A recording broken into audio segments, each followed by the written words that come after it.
to Is be able to Burkina address. Faso invited here today for this conference? Yes, yes.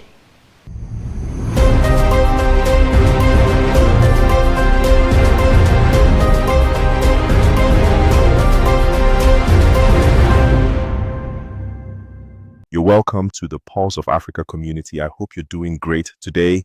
If you're joining us for the first time, don't hesitate to like, share, and subscribe to stay informed and connected to Africa's most important news reports. Your engagements will help this video to reach more people. Thank you very much. General Michael Langley, head of the United States Africa Command, Africom, is currently in Kenya attending a major security summit, the African Chiefs of Defense Conference. But General Langley's presence in Kenya is stirring strong emotions beyond the meeting room. That's because he's already facing backlash across West Africa, especially in Burkina Faso, after controversial remarks he made about President Ibrahim Traoré. In a recent hearing before the U.S. Senate Armed Services Committee, Langley accused President Traoré of using Burkina Faso's nationalized gold reserves not for the people, but to protect his junta. His exact words ignited a wave of anger, with thousands of Africans taking to the streets to protest. After the uproar, Langley tried to clarify his position. In an interview with a journalist of Citizens Digital TV in Kenya, he said his remarks were taken out of context.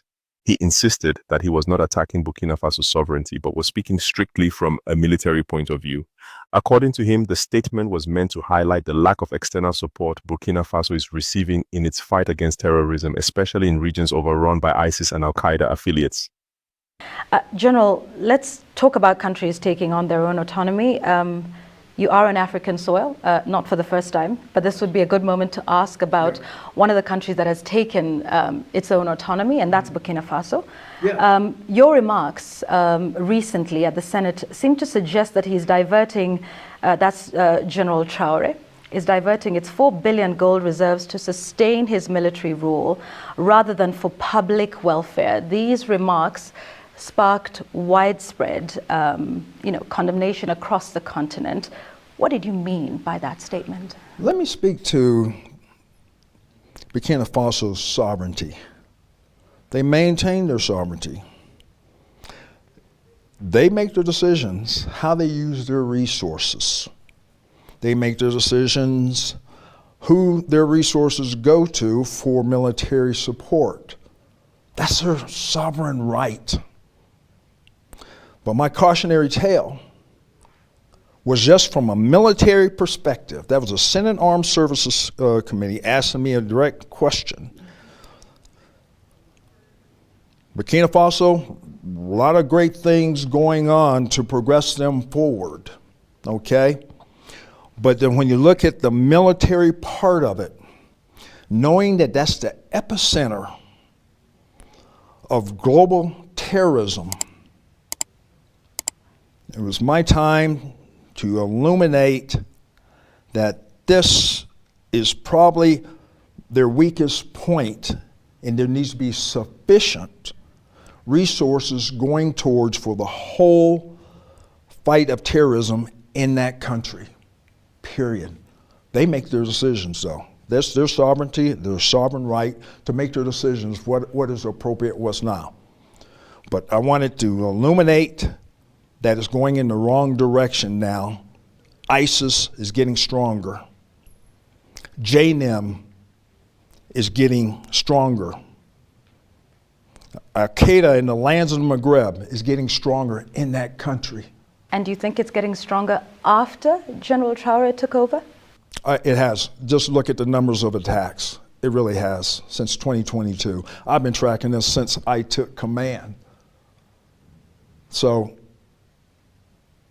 no ill will towards him, but the decisions is their own. They're looking for other ways to be able to, they're still on warfighting footing, but it's just going to take more resources. So you stand by that statement? Because there's been pressure on you to walk those statements back. That's my statement. That's my assessment. That is getting worse. More needs to be done for not just local, but whole of country, because of these violent extremist organizations are seeking revenue, they're seeking resources, they're seeking recruiting from the Burkinabe people, and they're seeking refuge within their country. That threatens their sovereignty. And that threatens America's interest? Say again? Does that then threaten America's interests? Yes, thank you for asking that. Because especially ISIS, and of course in East Africa is inextricably linked all the way to ISIS West Africa, ISIS Sahel, and there's going to be probably a move afoot for them to move and seek refuge within the line. So we have shared objectives, and we offer to work together with the Burkina government and border countries. Mali, Niger, coastal West Africa countries, collective, because here's what these organizations do. Here's what these terrorist organizations do. They seek refuge in the seams or the borders of these countries and lets them thrive and grow and lets them recruit, gain resources to carry on their illicit and nefarious activities against the populations of those people. And what would America, perhaps Africom, be prepared to do? Would you be considering an ouster like we saw with Muammar Gaddafi in Libya? Because there's still many Africans who are yet to recover from that. If this is a bigger threat, as you say, in Burkina Faso, what is Africom prepared to do about it? We do indications and warnings. There's a number of activities that we do, and we'll just go ahead and mention building institutional capacity. There's not going to be U.S. boots on the ground. Very, very small for exchange of ideas and training, exercises. Over time, that builds institutional capacity and capability in these armies. There, Africom, we are working towards a burden sharing and a burden shift for their independent operations. That's our goal. We have the shared objectives because these same terrorist groups can threaten our homeland. So we're in concert. I was just an African Lion over in Morocco. A number of countries working together to be able to Is Burkina Faso invited here today for this conference? Yes. Yes. They were invited to African Lion in Morocco. Yeah. Yes. Yeah. Like I said, we're moving forward. Okay. We're moving forward because we have that shared goal of defeating terrorism. All right. Speaking of that, because the reaction out of the statements that you made about Burkina Faso were several African leaders feeling you are speaking on sovereignty issues that America shouldn't be. And as a result, there are those who see the role of Africom as less of a partner in, the war against, shared threats, as you mentioned, and more of a protector of Western or American economic interests that allows access to Africa's vast mineral resources, and as more of a paternalistic relationship than one of respect amongst peers. What would you respond to that? I respond that there's others on the globe that do that. There's others on the globe that do that. I'm not even bring it up. We should even already know, okay? But I'm going to even bring that up. Okay. We respect the sovereignty. We respect their decisions. We respect their decisions of who they choose as a security partner. And then we measure the common denominator that's keeping these countries across the Sahel from progressing forward. His concern, he claimed, was that resources like gold reserves could be better used to support anti-terror operations across the country. He added that Burkina Faso, like any other country, has every right to choose its security strategies and international partners. But this clarification hasn't cooled down the storm. Many Africans see it as yet another case of double standards from the West. And for some, Langley's explanation came too late, especially as more people connect the dots between US military training programs and the growing list of African coups. So the question is, what exactly is Africom's role in Africa? This might be an uncomfortable question for the United States, but Africa needs its independence. Meanwhile, Langley continues to defend Africom's mission. Let's begin by understanding why you're here there is the Chiefs of Defense Forces conference. Tell us about that and what role Africom is playing. Well, for U.S. Africom, we yearly put on the Chief of Defense Conference.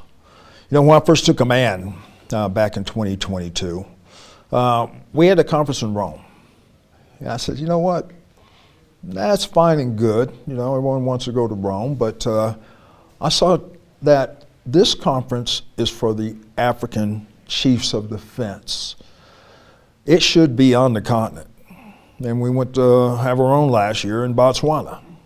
And it really opened things up to address issues, military issues, security issues, shared objectives of how to achieve security and stability across the continent. So that was a purpose. And now we're here in Kenya. And as I had discussions with the Chad, General Kariri, he says, yes, I would love to host this conference. So it's an ownership by the Chiefs of Defense across Africa. And here we are. Tell us about the relationship between, Africom and, of course, the various militaries around Africa. And we'll come to Kenya in a moment. Mm-hmm. But speak to us about the cooperation and the support that's been provided. How would you categorize that? Oh, wow. It's broad and wide as far as our engagement with the militaries across the continent, across the regions from North Africa to Southern Africa, East and West. We deepen our partnerships with various countries and their militaries to build towards what we see first as security comes first. For good governance and to institutionalize the militaries is the first step to be able to get stability and also prosperity for countries. That's where we engage with various countries across West Africa and East Africa and across the Maghreb as well, and then in Southern Africa. We've been building on these relationships for years, since 2007, 2008, engaging with various African countries that have shared objectives, shared values in our approach to the threats, but also to explore the opportunities. Langley's remarks, however well-intended they might have been, have now become a flashpoint. For many Africans, this is not just about terrorism or resources. It's about dignity, sovereignty, and the long shadow of foreign influence on the continent. The reaction to General Langley's comments has been swift and sharp. African analysts and commentators are divided. Some agree that Langley's comments were likely misinterpreted, emphasizing that his military background naturally shapes how he frames issues. Others believe that even if he meant well, such statements should never have been made in public forums like a U.S. Senate hearing, where global narratives are shaped. There's also growing concern over the role Africom has played on the continent. While the U.S. has often stated that its military presence is meant to support counterterrorism, people argue that training programs have had unintended consequences. For now, the African Chiefs of Defense Conference in Nairobi continues, but the diplomatic tremors caused by General Langley's comments may take much longer to calm. So now we ask you, was General Langley's statement a misunderstood military comment, or does it reveal deeper issues about foreign influence in Africa? Do you believe Africom's presence on the continent is helping or harming the long-term stability of nations like Burkina Faso? Let us know what you think in the comments below.